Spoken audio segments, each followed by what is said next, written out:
ಮೊಟ್ಟ ಮೊದಲನೇದಾಗಿ ನಾಳೆ ಡಿಸೆಂಬರ್ 23ರಂದು ವಿಶೇಷವಾಗಿ ವಿಭಿನ್ನವಾಗಿ ವಿನೂತನವಾಗಿ ಈ ಮಣ್ಣಿನ ಮಕ್ಕಳಾದ ರೈತರ ಹಬ್ಬವನ್ನು ಆಚರಿಸುವಂಥ ವಿಶೇಷ ದಿನ ನಾಳೆ.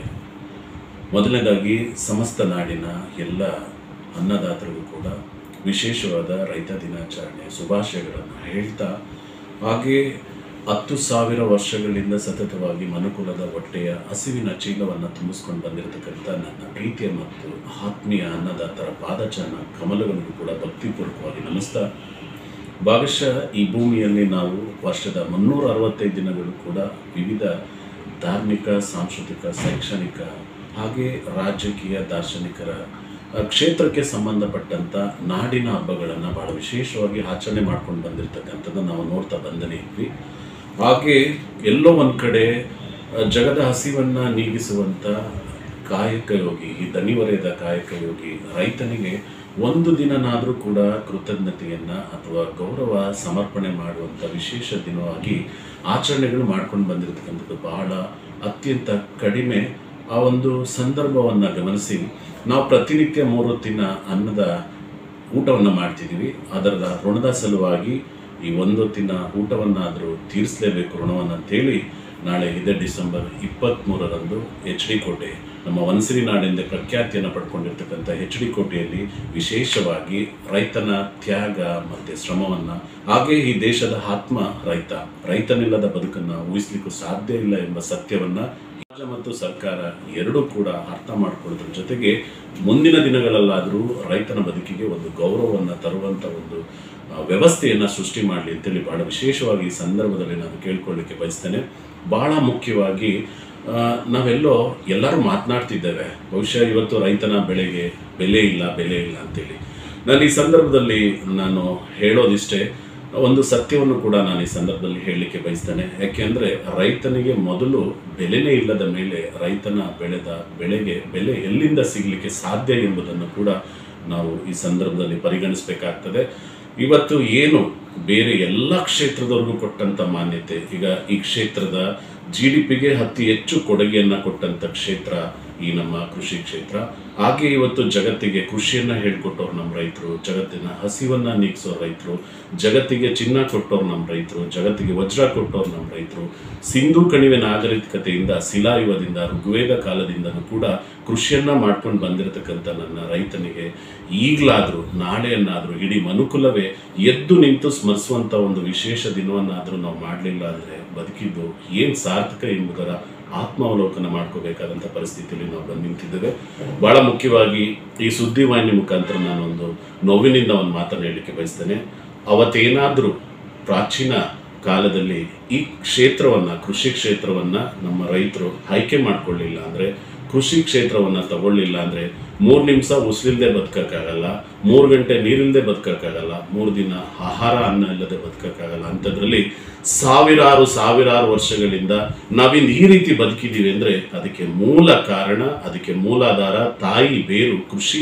ಆ ಕೃಷಿಯನ್ನು ಮಾಡ್ಕೊಂಡು ಬಂದು ನಮ್ಮ ಹಸಿವಿನ ಚೀಲ ಅಂತ ರೈತನಿಗೆ ವಿಶೇಷವಾಗಿ ನಾವು ಗೌರವವನ್ನು ಸಲ್ಲಿಸಬೇಕಾಗುತ್ತೆ ಅನ್ನೋ ಒಂದು ಸತ್ಯವನ್ನು ಈ ಸಂದರ್ಭದಲ್ಲಿ ಹೇಳ್ತಾ, ಬಹುಶಃ ಈಗ ನಾವೆಲ್ಲ ಮಾತನಾಡಬೇಕಾಗತ್ತೆ. ಯಾಕೆಂದರೆ ನಮ್ಮ ಕೃಷಿ ಪರಂಪರೆ ಮರೆ ಆಗ್ತಾ ಇದೆ, ನಮ್ಮ ರೈತ ಸಂಸ್ಕೃತಿ ಮರೆ ಆಗ್ತಿದೆ. ಪ್ರತಿನಿತ್ಯ 2,000 ಜನ ಕೃಷಿ ಕ್ಷೇತ್ರದಿಂದ ವಿಮುಕ್ತರಾಗಿ ಆಚೆ ಬರ್ತಿದ್ದಾರೆ.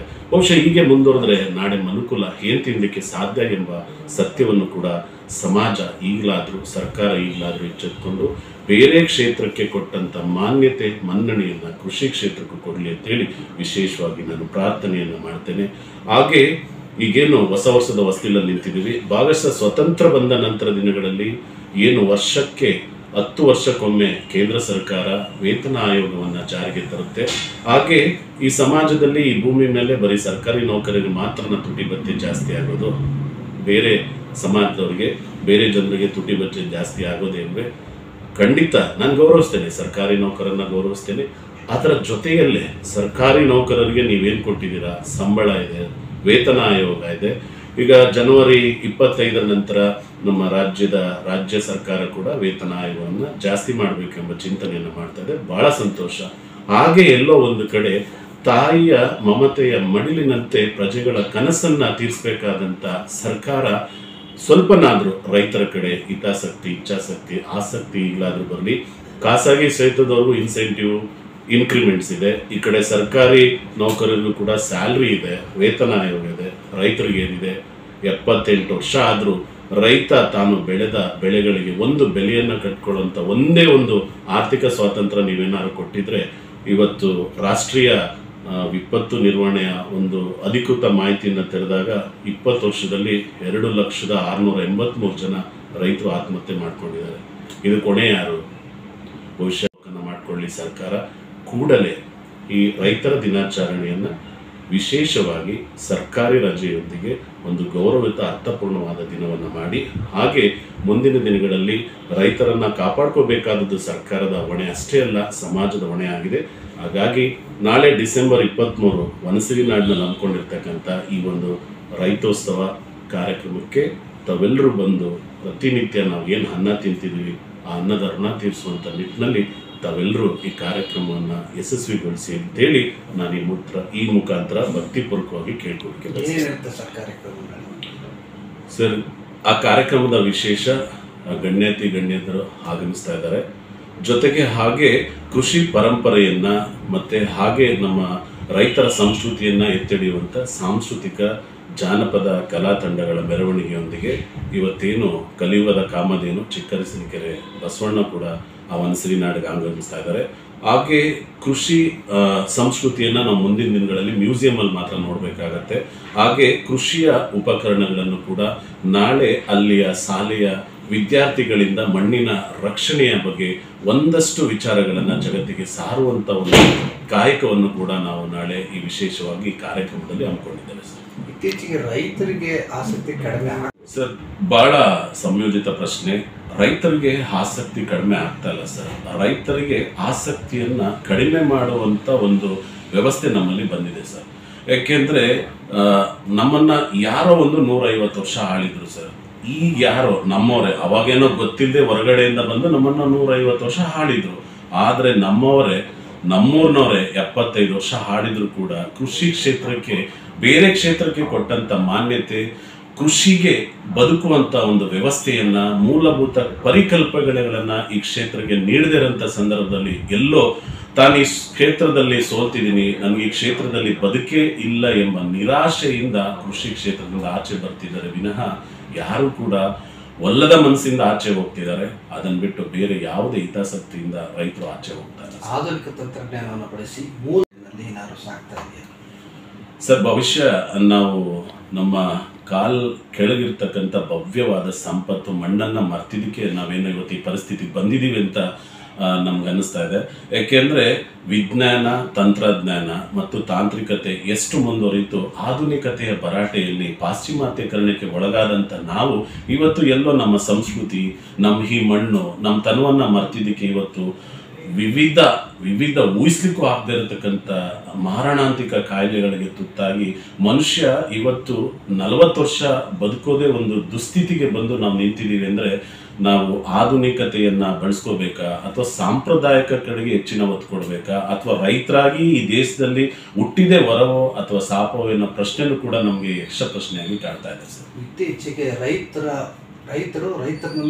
ಮಕ್ಕಳನ್ನ ರೈತರನ್ನ ಮಾಡೋಕ್ಕೆ ಪ್ರಯತ್ನ ಪಡ್ತಾ ಇಲ್ಲ. ಕಾರಣ ಏನು ಸರ್? ಈಗ ಏನಾಗ್ತದೆ ಅಂದರೆ ಇವತ್ತು ನಾವು ಸೋಷಿಯಲ್ ಮೀಡಿಯಾ ಭಾಳ ಸ್ಟ್ರಾಂಗ್ ಆಗ್ತಾ ಇದೆ. ಖಾಸಗಿ ವಲಯದಲ್ಲಿ ಉದ್ಯೋಗ ಸೃಷ್ಟಿಗಳು ಕಡಿಮೆ ಆಗ್ತಾ ಇದ್ರು ಕೂಡ ಈ ಪ್ರಪಂಚದಲ್ಲಿ ಅತ್ಯಂತ ದೊಡ್ಡ ಉದ್ಯೋಗ ಕ್ಷೇತ್ರವನ್ನ ಸೃಷ್ಟಿ ಮಾಡುವಂತ ಶಕ್ತಿ ಏನಾದ್ರು ಇದ್ರೆ ಅದು ಕೃಷಿ ವಲಯಕ್ಕೆ ಮಾತ್ರ ಸರ್. ಇಷ್ಟೆಲ್ಲವೂ ಇದ್ದು, ಯಾಕೆಂದ್ರೆ 456 ಕೋಟಿ ವರ್ಷಗಳಿಂದ ಆ ತಾಯಿನ ನಂಬಿ ಹಸ್ಕೊಂಡಿರೋರು ಯಾರು ಇಲ್ಲ, ಸೋತಿರೋರು ಯಾರು ಇಲ್ಲ, ಹಾಗೆ ಸಾವನ್ನಪ್ಪಿರೋರು ಯಾರು ಇಲ್ಲ. ಈಚೆಗೆ ಈ ನಮ್ಮ ದೇಶದ 3 ಏನಿವತ್ತು ಅತಿ ಹೆಚ್ಚು ಕೊಡುಗೆಗಳನ್ನ ಕೊಟ್ಟಂತ ಈ ಕ್ಷೇತ್ರಗಳ ವಿಚಾರವಾಗಿ ನಾವು ಮಾತನಾಡ್ತಂತ ಸಂದರ್ಭದಲ್ಲಿ ಒಮ್ಮೆ ಪ್ರಾಚೀನ ಭಾರತ ಅತ್ಯಂತ ಪುಣ್ಯವಾದ, ಅತ್ಯಂತ ಸಂಪದ್ಭರಿತ ರಾಷ್ಟ್ರವಾಗಿತ್ತು ನಮ್ಮದು. ಇವತ್ತೇನಾಗಿದೆ ಅಂದ್ರೆ ನಮ್ಮ ತಾತನ ಕಾಲದಿಂದನೂ ನಮ್ಮ ತಾತನು ಕೂಡ ಇತಿಹಾಸದ ಪುಟಗಳನ್ನ ಭಾರತ ಮುಂದುವರಿತಿರೋ ದೇಶ ಅಂತಾನೆ ಓದ್ಕೊಂಡು ಬಂದ್ರು. ನಮ್ಮ ತಂದೆಯವರು ಕೂಡ ಇತಿಹಾಸವನ್ನ ಭಾರತ ಮುಂದುವರಿತಿರೋ ದೇಶ ಅಂತ ಹೇಳಿ ಓದ್ಕೊಂಡು ಬಂದ್ವಿ. ನಾನು ಕೂಡ ಭಾರತ ಮುಂದುವರಿತಿರೋ ದೇಶ ಅಂತಾನೆ ಓದ್ಕೊಂಡು ಬಂದ್ವಿ.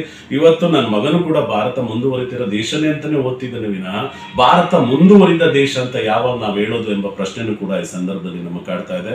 ನಾನು ಕೇಳ್ಕೊಳ್ಳೋದಿಷ್ಟೇ, ನಗರ ವ್ಯಾಪ್ತಿ ಪ್ರದೇಶದಿಂದ ಯಾಕೆ ಜನ ಬಂದರು, ಹಳ್ಳಿಯಿಂದ ಯಾಕೆ ಜನ ಬಂದರು ಅನ್ನೋ ಒಂದು ವಿಮರ್ಶೆ ಮಾಡೋದ್ರ ಮುಖಾಂತರ ಗ್ರಾಮಾಂತರ ಪ್ರದೇಶದಲ್ಲಿ ಅಲ್ಲಿಯ ಜನರನ್ನ ಅಲ್ಲೇ ಉಳಿಸುವಂತ ಒಂದಷ್ಟು ಮೂಲಭೂತ ಸೌಕರ್ಯಗಳನ್ನು ಒದಗಿಸಿ ಕೊಟ್ಟಿದೆ. ಆದರೆ ಖಂಡಿತ ಆ ಗ್ರಾಮೀಣ ಪ್ರದೇಶದಿಂದ ನಗರ ವ್ಯಾಪ್ತಿಗೆ ಬರುವಂತ ಜನಸಂಖ್ಯೆ ಕಡಿಮೆ ಆಗುತ್ತೆ ಎಂಬ ಒಂದು ಮಾತನ್ನು ನಾನು ಈ ಸಂದರ್ಭದಲ್ಲಿ ಹೇಳಲಿಕ್ಕೆ ಬಯಸ್ತೇನೆ ಸರ್.